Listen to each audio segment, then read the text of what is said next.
budgeters. Thanks for joining me for another episode of Sensible Chat. I'm Sensible Bobbi.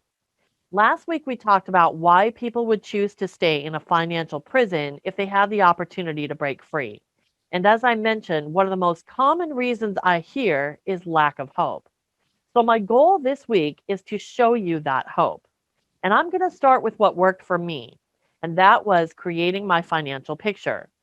The reason it works is because it gives you a clear and realistic look of your finances today and also gives you the tools to answer the most important questions like, can I afford it? How soon can I get out of debt? Do I need more income? Can I live without my credit card? So, what do you need to create your financial picture? Just two things: your income and your expenses. Now, for your income, we're only concerned with consistent, reliable income. We don't want to write down tax refunds or inheritances or one time payments. For your expenses, you need to write down not only your monthly expenses, but also your annual expenses and any irregular expenses you have, like haircuts or oil changes. Also, for your debt payments, only write down the minimum payment due. So, where do you find this information? Well, your income is going to be pretty easy. Wherever your paycheck is being deposited, that's where you can go and find out the amount of your paycheck. And if it varies at all, even by cents, you want to find the lowest amount that you have been paid in the last 12 months. Always plan low for your income. Now, as far as your expenses, you can find those on your online bank statements, your online credit card statements, or anywhere else you're tracking your expenses, if it's an app or a spreadsheet. And for your expenses, if they are variable in any way, you want to write down the highest amount you have paid for each expense in the last 12 months. Always plan high for expenses. So, what do you do with this information? Well, I'm going to show you a spreadsheet right now. So if you're listening to the podcast, it might be easier for you to go to the YouTube video so you can see my examples. So here's a pretty simple spreadsheet you can use to write down all of your monthly expenses along with the amounts and the due dates. Now, there might be things on here that don't pertain to you, and you might have bills or expenses that aren't listed here. That's okay. This is totally customizable. It's just a place to start so that you can think about the different expenses that you need to keep track of. And you can see that at the end, there is a total. So you'll have a running total of what all your expenses amount to. And then on the right, you can see a place to add in all of your different types of income. And that will also give you a running total. Now, if this spreadsheet is intimidating for you, try this one. This is just a clean sheet that gives you a place to list your expenses, and it'll tally it all down below. Then on the right, you can enter your income.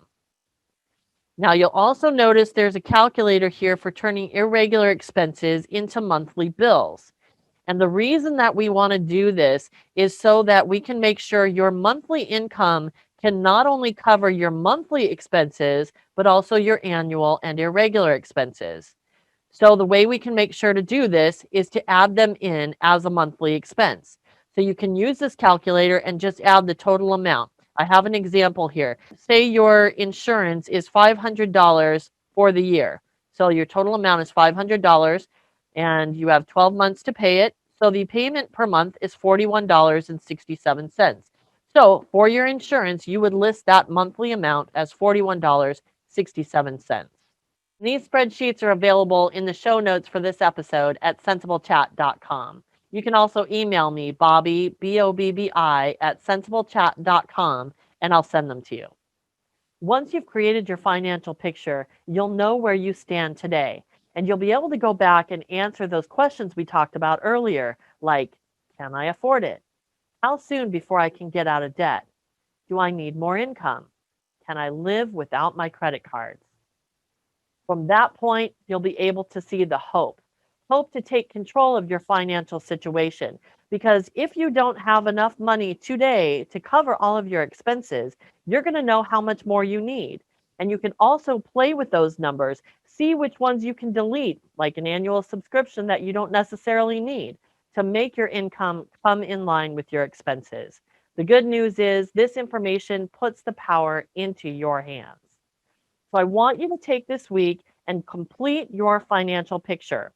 Come back next week Bring your financial picture with you and your why, the why that we talked about last week, because now that you know where you stand and now that you know why you want to make a change, we can use that information to create a plan that will help to get you there. Until then, remember you can always connect with me on LinkedIn, MeWe, Parler, or of course, CensableChat.com. And while you're at CensableChat.com, check out my blog post series, The Diary of a Budgeter. Thanks so much for joining me today. We'll see you next week. And in the meantime, remember, do the math, live the life.